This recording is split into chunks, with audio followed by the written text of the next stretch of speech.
प्राचीन काळात एक राजा होता, वैखांस. तो अत्यंत न्यायप्रिय, धर्मनिष्ठ आणि प्रजेला आपल्या मुलांप्रमाणे प्रेम करणारा होता. त्याच्या राज्यात कोणत्याही प्रकारचे भीती किंवा दुःख नव्हते. योगी, मुनी, संत सर्वजण त्या राज्यात शांततेने तप साधत होते. एके रात्री मात्र राजाला एक विचित्र आणि वेदनादायक स्वप्न पडले. त्याने पाहिले की त्याचे स्वर्गवासी वडील भयानक वेदनांनी भरलेल्या एका अंधाया जागेत पीडा भोगत आहेत. त्यांच्या अंगावर तेजही नव्हते आणि ते वेदनांनी तडफडत होते. ते हंबरत म्हणत होते, "बाळा, मला या यातनेतून मुक्त कर." हे पाहून राजाच्या अंगावर शहारे आले. तो घाबरून जागा झाला, पण मनाची भीती कमीच झाली नाही. संपूर्ण रात्र तो बेचैनपणे फिरत राहिला. सकाळ होताच सूर्याची लालिमा दिसली आणि तो ताबडतोब ज्ञानी पंडितांच्या दरबारात पोहोचला.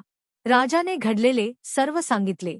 पंडितांनी त्याच्या चेहऱ्यावरचे दुःख पाहून सांगितले, "राजन, तुझ्या प्रश्नाचे उत्तर फक्त त्रिकालदर्शी पवरत ऋषी देऊ शकतील. त्यांच्या आश्रमात जा." राजा लगेच गडद असलेल्या ऋषींच्या तपोभूमीकडे निघाला. खडतर मार्ग पार करून जेव्हा तो आश्रमात पोहोचला तेव्हा विनम्रपणे प्रणाम करून आपल्या मनातील वेदना सांगू लागला. पवरत ऋषींनी ध्यानधारणा करून राजाच्या पित्याची स्थिती जाणली आणि म्हणाले, "राजन, तुझे वडील एका जुनी चुकीच्या कर्माचा परिणाम भोगत आहेत. पण त्यांना मुक्त करण्याचा दिव्य मार्ग आहे. मार्गशीर्ष महिन्यात शुक्ल पक्षातील जी एकादशी येते तिला मोक्षदा एकादशी म्हणतात. त्या दिवशी उपवास, भगवान विष्णूचे पूजन, दान आणि भावपूर्ण प्रार्थना केल्यास मिळणारे पुण्य तू आपल्या पित्याच्या नावाने अर्पण कर. यामुळे त्यांना नरकातील वेदनांपासून मुक्ती मिळेल."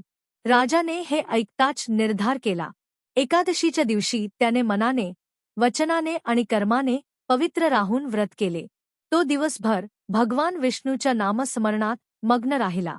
एकादशीच्या दिवशी त्याने अन्नदान, वस्त्रदान आणि ब्राह्मणांना दक्षिणा दिली आणि शेवटी दोन्ही हात जोडून भगवानाच्या चरणी प्रार्थना केली, "हे नारायण, हे माझ्या पित्याला मुक्त करा."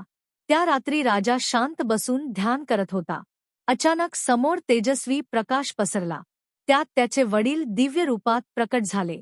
ते प्रेमाने म्हणाले, "बाळा, आज तुझ्या मोक्षदा एकादशीच्या पुण्यामुळे मला नरकातून मुक्ती मिळाली. आता मला स्वर्गात स्थान प्राप्त झाले आहे. तू माझे सर्व ऋण फेडलेस." हे ऐकून राजाच्या डोळ्यात आनंदाश्रू आले. त्याने भगवानाचे आभार मानले